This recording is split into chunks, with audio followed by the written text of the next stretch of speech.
Musically meditated. Musically meditated. Musically meditated. All right. Welcome to Musically Meditated Podcast. I'm your host, Joe Riley. I have my co-host, Sretton, here with me. What's up, Sretton? What's going on, man? How you doing today? I'm doing great. This is a really early recording. We usually do this at night, but here we are, and we have a very special guest with us. We have Allan McDougall. He's the member of the United Steelworkers, and he's in charge of the Emergency Response Team program. He's actually the program coordinator, and that serves over 850,000 union members. He's also a grief counselor, and he responds to work-related critical injuries and fatalities and acts as a bridge between the company and the families across the nation. He's also an author, and he has written a book called Breaking Through, Discovering the Riches Within. And Allan, how you doing today? I'm doing well. Thank you for having me over. Yeah, thanks for coming. What's a little bit of your background? Where are you from? I'm from Canada, actually. I come out of Ontario. I was raised on a dairy farm, a 200-acre dairy farm, and when my father sold the farm, he offered it to me. I was 15. I didn't want to work hard, so I went to work in a mine. So that kind of tells you where my mind was at that time.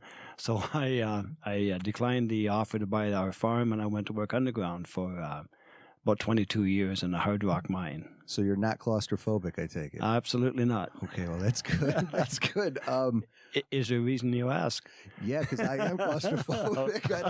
That mime stuff, like, it really freaks me out. So how many people worked at this particular mine or facility? In 1970, when I got hired on, there were 21,000 men. It was all men at that time working underground in our mine.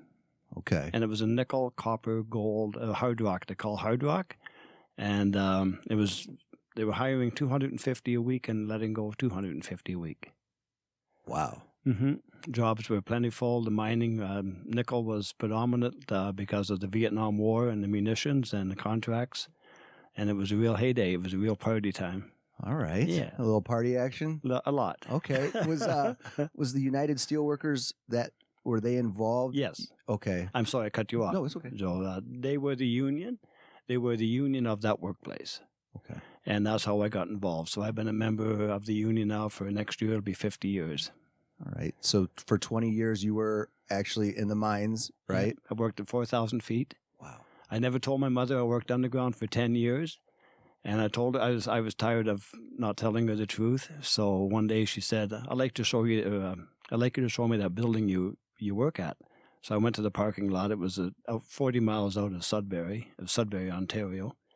And she said, where's that building you told me you worked at? So I said, I have to confess, I said, I'm 4,000 feet underground from this parking lot.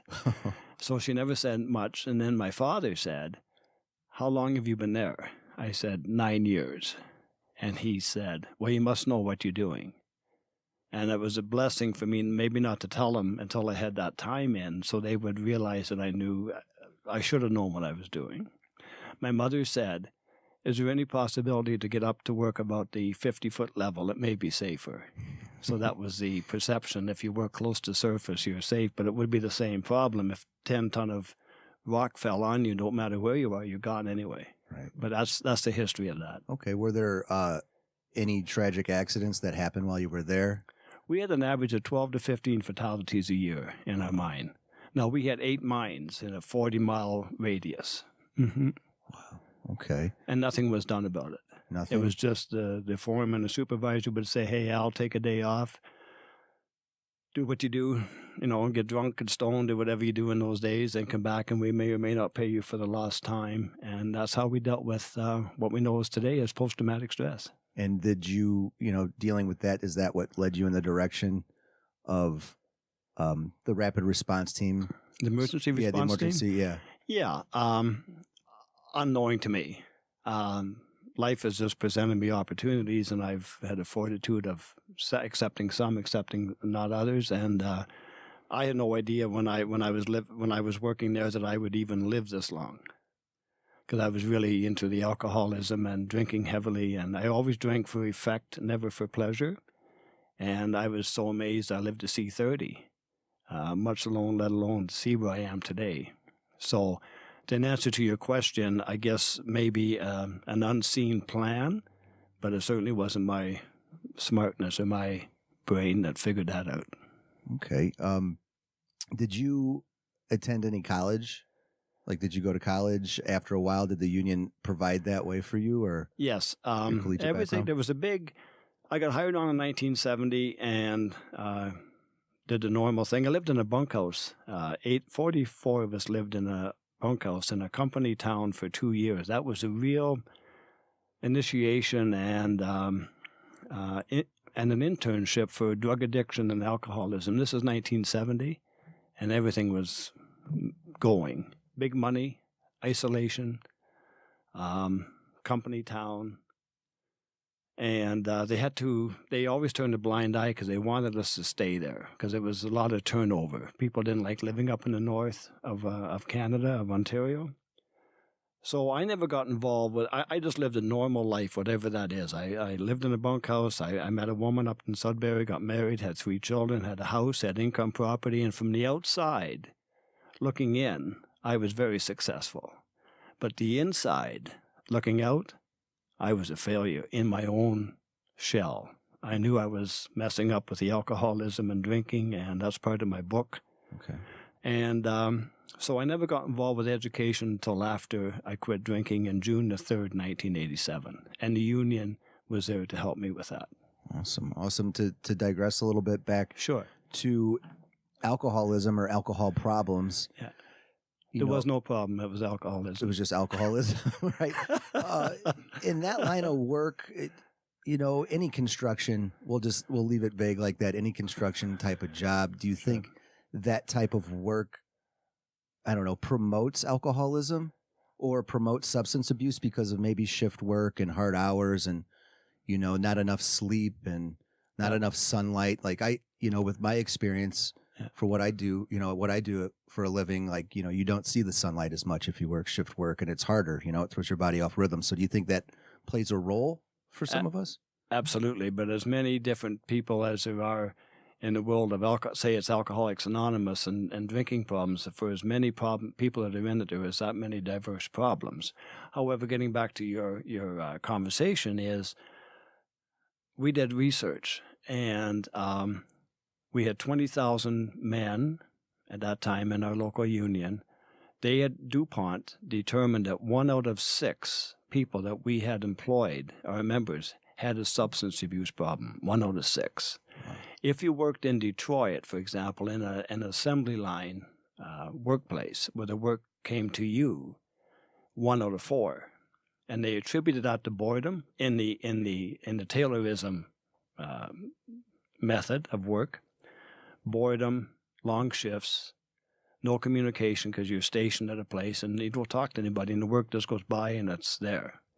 With us, it was exactly what you said. We made big money. I made $51,000 in 1980 as a minor, uneducated high school education, grade 12 minor. I spent $52,000 that year, but I made 51. I made 51, so that kind of gives you the insight of my life. However, when I go to work in the morning in the winter, I go down underground in the dark and come home in the dark. But you know something? I really didn't look for any excuse to drink. It was always, I drank because of all my outside influences. If you had my job, you'd drink. If you had my debt, you'd drink. If you were married like me, you would drink. I blamed everybody outside of me, but it was really me. The ISM in alcoholism stands for I, self, and me. So alcohol is separate. The problem was the ism. Okay. Long answer to a short. No. That was good. Any particular moment where you knew you wanted to quit drinking? Is there a story that you hit that plateau? You were just going, and like, all right, I have to make some life decisions, some changes here. There's always a story with Al. Okay, let's hear it, Al. I'll make it very brief. Okay. I walked out of my family. I walked out of my family because I knew I couldn't. I wanted to die I wanted to commit suicide by drinking. So I walked out, left them everything. They were financially fine. And I walked out, and my purpose was to die within 3 months of pure drinking. However, I failed at that. Ended up living in a $20 a week flop house where they asked for cash before the next week started. And on June the 2nd, 1987, I was drinking in a sleazy bar in Sudbury. And we do have sleazy bars in Sudbury. And it was a place that I go back in sometimes, but I was ordering my favorite drink. It was during the week, and it was a double rye, and Pepsi was my drink. And I drank it, and I was sick, and I went to the bathroom, filthy bathroom, and I was sick, wiped off my face with a towel, went back, drank another one, same process, had another one, same process. Now, most people would have one and leave, or two. I did that for 5 consecutive hours. And that, I didn't know any of this then, but that was the true addiction, was the obsession of my mind to drink, because it would make me feel better. And the absolute rejection from my body, because my body said, I can't do this anymore, my liver and everything else. So that's a terrible place to be, knowing that you need it and can't accept it. Okay. So I went home that night to my little condo, and I said, I have 3 choices today. I said, I can either go buy a gun and commit suicide quickly, I can continue drinking and end up in some sort of an institution, or I can go to AA. Or go for help. And I hated people that didn't drink. I hated people that were happy. I hated people that were successful. I didn't like people that were educated. So I didn't go into my company for help. I didn't trust them. I didn't go to AA because I avoided that like the plague for a long time. But I went to my union. I went to the Steelworkers Union. And I snuck upstairs, and everybody in the union hall knew I had a problem. And I walked into this little office where there were 2 men that had 5 years of continued sobriety. And I knocked on the door. It was 10:30 on June the 3rd. And they opened up the door and they said, come on in. I said, no, I'm fine. I said, I just want to let you know that I think I may have a wee bit of a drinking concern. And that was the minimization, although I was dying inside. So they let me be. I had a cigarette and finished it and put it in the ashtray, and I walked into the room on my own accord. They were smart enough to let me do that. But that 10-inch threshold in the door frame was like walking from my problem into the solution, or from dying into living. And I sat down there, and they talked to me, and they said, how much do you drink? I said, too much. So they gave me 20 questions from the John Hopkins addiction guide. And they said, for the first time, Al, be honest with yourself. So I answered 17 out of 20 yeses. And the highest mark I ever got in high school. I said, my God, I got 85% here. So I turned it, that's a true story. I turned it over. I was kind of proud. Turned it over, and it said, if you have any more than 3 yeses, you got a serious problem. I said, damn, yeah. I guess I need to be here. So I was still working during this time. I held my job because I didn't put in grievances. I didn't get hurt. I didn't complain. And an underground mine is a great place to hide your addiction because you work by yourself. You're on bonus. You work. The first 2 hours are hell, but you work through it, and you make good money. So they said, we think we need to go to an AA meeting. Oh, my God, my heart just fell. Honest to God, I can still feel that feeling. And I said, oh, I'd love to. I said, I'd love to, but I have to go to work this afternoon. Oh, they said, we have one at noon. Oh, I said, damn. And I didn't go underground until 3. I said, where's it at? I said, I'll meet you there, with no intention of going. That's how strong my addiction had me. He said, it's at noon at the hotel. There's a hotel I used to drink at. And they shut down their restaurant every Tuesday or Wednesday for an AA meeting. I said, I'll go. Because I knew Nick, the bartender. And I said, if I don't like the meeting, I'll go for a drink. As ashamed as I am of that, or not ashamed as I am, that's my truth about how I got into AA, because the meeting was in a bar. Wow. And I've never looked back. Wow. So that's another long answer to your question. Awesome. Now, fast forwarding to now, you use different assessments and strategies to facilitate and assist members with lifestyle issues like alcoholism and stuff. What are some of the strategies that you do use? The best strategy I could ever think of is being honest, to disclose about myself when I'm talking with people and kind of put myself where they are. I can go back to that, as you just saw. I can go back to that and relive that moment of time. The other model I use is the cage questions, just in a casual conversation. The cage is model would be in 10 minutes. You can find out a lot about people.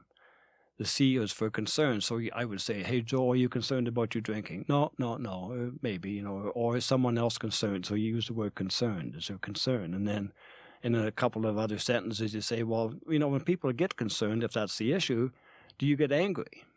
Do you get angry about that? So there's the A. And then the G comes in later on. You say, well, I don't know about you, but when I drank heavy the night before, I went to my refrigerator before I went underground and had 3 beer every morning. And that was, I'm sorry, I'm going ahead of myself. Do you feel guilty? Are you angry? And then do you feel guilty about the questions? Or do you feel guilty about your lifestyle? And then the last one is the E for eye-opener in the morning. So you have the C for concerned, the A for angry, the G for guilty, and the E for the eye-opener. So if you answer 1 or 3 or 4 of them, there's a problem. Okay. Yeah, I know Sretton and I were talking at the beginning of this year. We were doing it last year, but try to be as vulnerable as possible with our podcast, to go in to personal stories, because I think there's like an element of sincerity that, it draws the listener in, but just with human interaction, I mean, if you're being honest, people will sniff that out right away. So if you could actually open up to someone and let them know about your demons or your struggles, you're going to get their attention, because then they can relate. Yeah. So that's a really, really good method. I mean, honesty is the best way to go, for sure. There's a lifestyle I lived before my honesty part was, I wake up in the morning after drinking for 2 or 3 days or 1 day or whatever, and my hangovers were not so much physical, they were emotional. I felt guilty, I let down my family, but I would also say, damn, what did I say last night? What was my excuse? I had to match the story, so it was more of a lie. I mean, you just can't I could not keep up to my lies. So now it's such a breath of fresh air to be honest. So how old were you, though, when you said, all right, I'm done? Physically 37, emotionally 11. Okay. Right. I was told that. Okay. You two, you're a professional speaker, correct? And you're a member of the Les Brown's Elite Platinum Speaking Network? Yeah. All right. I met Les Brown. He's from the Chicago area. When I met him, he lived here. And motivational speaker, and he had a hard life. When I moved to the States, I had some wonderful opportunities happen here. You asked me earlier about getting some education. When I came down here for the union in 1999, I came down here every couple of weeks to help them do a training program outside of Pittsburgh. And there was an opportunity for the students that I helped instruct to do public speaking courses to get a degree. So I said, why not? So I came down and got a degree, because in the back of my mind, I always wanted to write a book. And I knew just getting sober doesn't demand success or recognition of success. But I knew if I got a master's degree, in my head, this is my thinking, only mine, if I got some sort of social achievement like a master's, then I could write my book saying, okay, here I was up here at the top when I was 18. Here I was on my bottom at 37. I was laying on the ground looking down on the world, laying in the ditch, to here I am with my master's. That was my thing. Then I said, when I get my master's, I'll be able to write a book, and people will be able to say that. I went to school down here in Baltimore University, got my undergraduate degree. I was 45. Then I got silly and went on to a master's program out of U of Mass in Amherst and got my master's at the age of 55. Awesome. Yeah, and then I said, now I can write my book. Okay. So at the same time, I met up with Les Brown. Les Brown and I had a connection before he even knew my name. My sponsor, Jim, and it talks about this in my book, gave me a cassette tape of Les Brown speaking at the Georgia Dome with 60,000 people. And the thing was, it ain't over till I win. And I played that cassette so much that it broke. But it was in here and in here. I still have the broken tape in my office in Pittsburgh. That's how much it meant to me. So I finally moved to Pittsburgh permanently, get set up in my office. I meet my clerical assistant. I have Les Brown's book on my desk. And she said, "That's Les Brown's book." I said, "Yes." Told her a quick story. She said, "I have a friend working for him." She set me up with an appointment. I was in his training session the next Saturday in Florida. Wow. I stuck with him for 5 years. Traveled all around the world to do public speaking. Is that how you got the Toastmaster Award? No, I asked Les. I said, "What can I do when I'm not doing these trainings? What can I do to increase my speaking capabilities?" And that may not be shown here this morning on this podcast. I think so. I think you're doing all right. I'm just doing a disclaimer. Right. It's always good to do a disclaimer. He said, "Join Toastmasters." So I joined Toastmasters in Pittsburgh, and I joined 3 meetings a week because I'm an overachiever, maybe. But I travel so much sadly with my work that I wanted to achieve the highest level within a certain time frame. So I did that within 5 years. Awesome. So I encourage any of the listeners here, if they have any issues with public speaking, there's an old quote that says, people fear death more than public speaking. And I really challenge that because I used to have a speech impediment. I talk like Mel Tillis, but I can't sing. We hear a little Canadian. But to see with my job today, dealing with families that their loved one has been killed in the workplace the day before, if I went in and I just left a family in Ohio yesterday where her husband was killed, if I sat down with her yesterday and I said to her, let's say her name is Linda, which is not, "Linda, if you had a choice today between sitting here with me talking about your deceased husband or going to do a speech, what do you think her choice would be?" So I'm using that as a solid rock, real-life example that if you're afraid of public speaking and feel compelled, then just face it. There's an old saying I learned a long time ago, "Fear knocked, faith answered, no one was there." I like that. Do you still get nervous? Do you ever get nervous? Absolutely. Always I'm even get nervous here butterflies? now. Are you? Absolutely. Can't tell, man. But yeah, you still get the butterflies in the stomach? Yes, because people always ask me that. That's a very good question because if I didn't get nervous, that means I don't care. So I care enough to want to do the best I can. That goes away in a few minutes. Right. But it's still there. Okay. You're also involved with Mad Mothers Against Drunk Driving? Yes. Okay. Yes, I was asked to speak at the victim impact panels. I through the grace of God, or I'm not sure why, but I was never involved in a fatality or car wreck or anything like that with my drinking. I can't take any credit for that. But I was asked to tell my story to people that are caught for DUIs in Pennsylvania, and then they have to go to these mandatory classes on Saturday morning where nobody wants to be.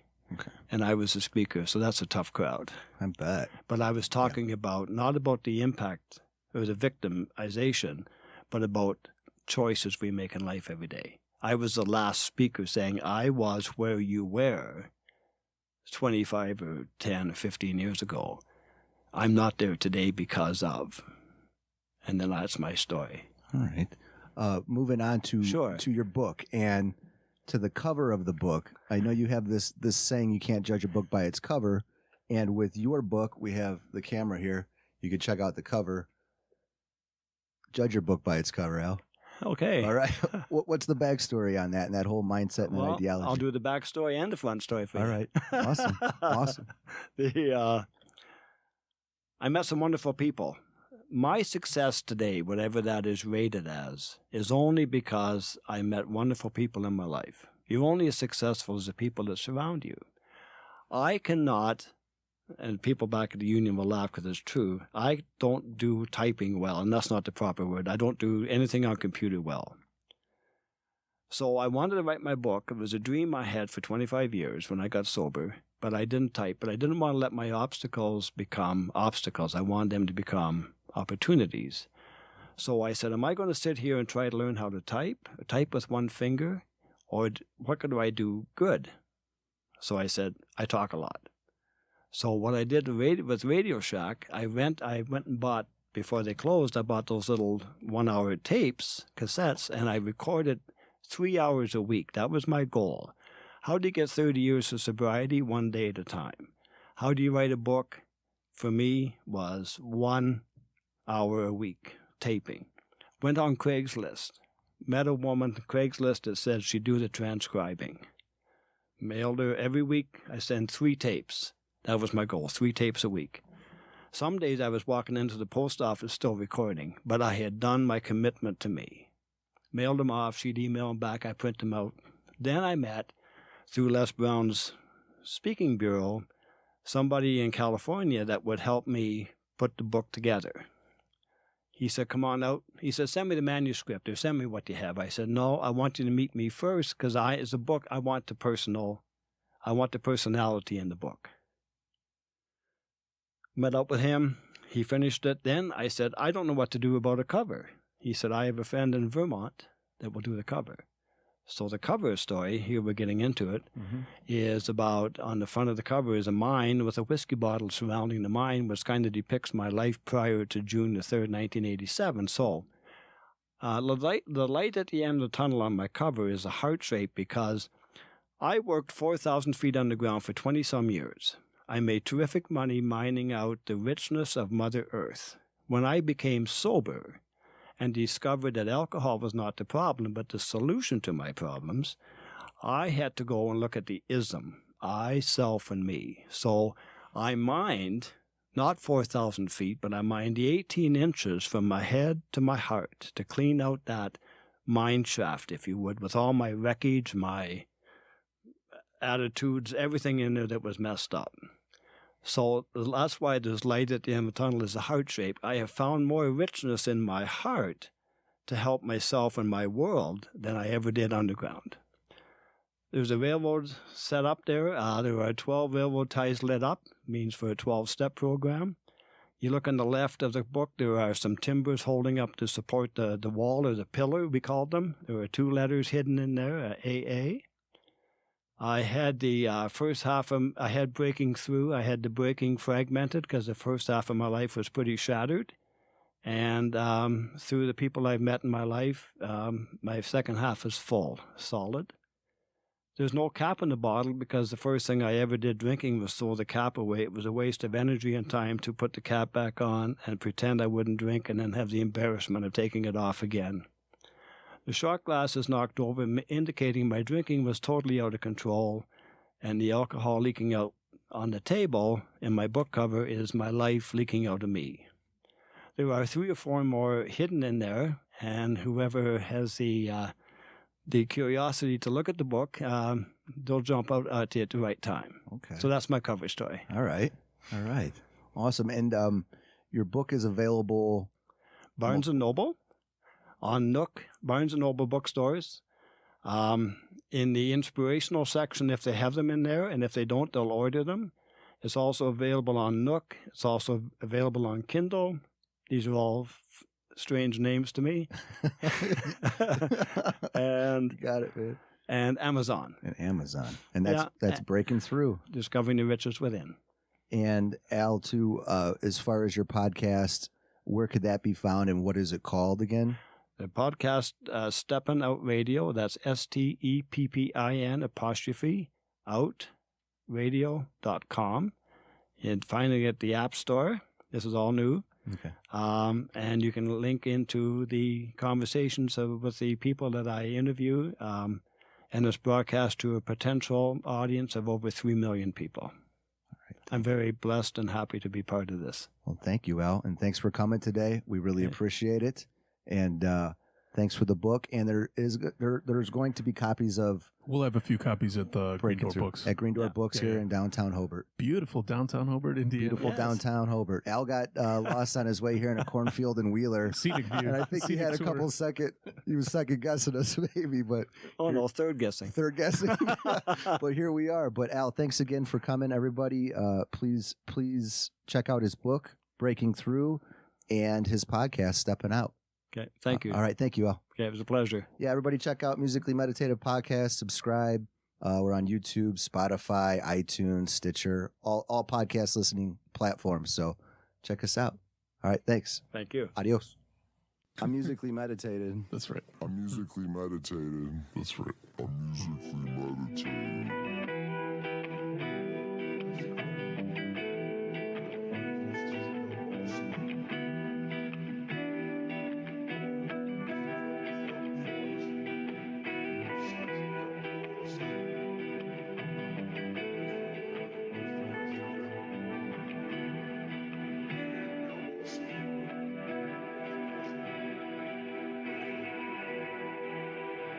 Producer my ass over there.